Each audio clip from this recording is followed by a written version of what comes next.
مسلم شریفی کی روایت ہے کتاب البر کی، حدیث نمبر 2577۔ حدیث میں آیا، اللہ پاک ارشاد فرماتا ہے، اے میرے بندو، تم رات دن گناہوں میں بسر کرتے ہو اور میں گناہوں کو بخشتا رہتا ہوں، بس تم مجھ سے بخشش طلب کرتے رہو، میں تمہیں بخشتا رہوں گا۔ یہ بات ماں بھی نہیں کہتی۔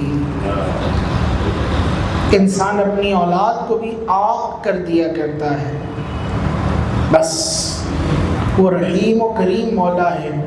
ہم جن کو گناہوں کی وجہ سے چھوڑتے ہیں، جرائم کی وجہ سے چھوڑتے ہیں، جن سے کسی خرابی کی وجہ سے منہ موڑتے ہیں، اگر انہوں نے معافی مانگ لی ہو، رب کی رحمت ان کو بھی سہارا دیتی ہے۔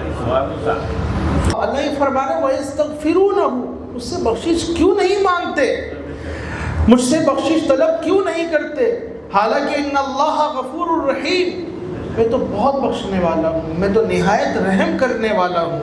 توبہ کے لیے 3 چیزیں ضروری ہیں۔ نمبر 1، انسان نے جو خطا کی ہے اس پر شرمندہ ہو، شرمسار ہو، ندامت ہو، پھر انسان دل میں عزم کرے کہ اب میں نے یہ خطا نہیں کرنی، اور تیسرا، جو خطا کی سے دل میں برا جانے۔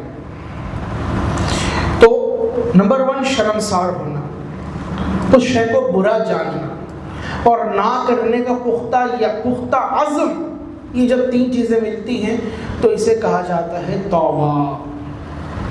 اور یہ حقوق اللہ کے اندر توبہ کی ایک صورت ہے، ورنہ اس میں مزید تفصیل ہے۔ اگر لوگوں کا مال کھایا ہے تو ان کو جب تک مال نہیں دیں گے توبہ ادا نہیں ہوگی، قضا نمازیں ذمے میں وہ مکمل ادا نہیں کریں گے توبہ کامل نہیں ہوگی، حج فرض ادا نہیں کیا توبہ کامل نہیں ہوگی، روزے چھوڑ دیے اس کی قضا نہیں کریں گے توبہ کامل نہیں ہوگی۔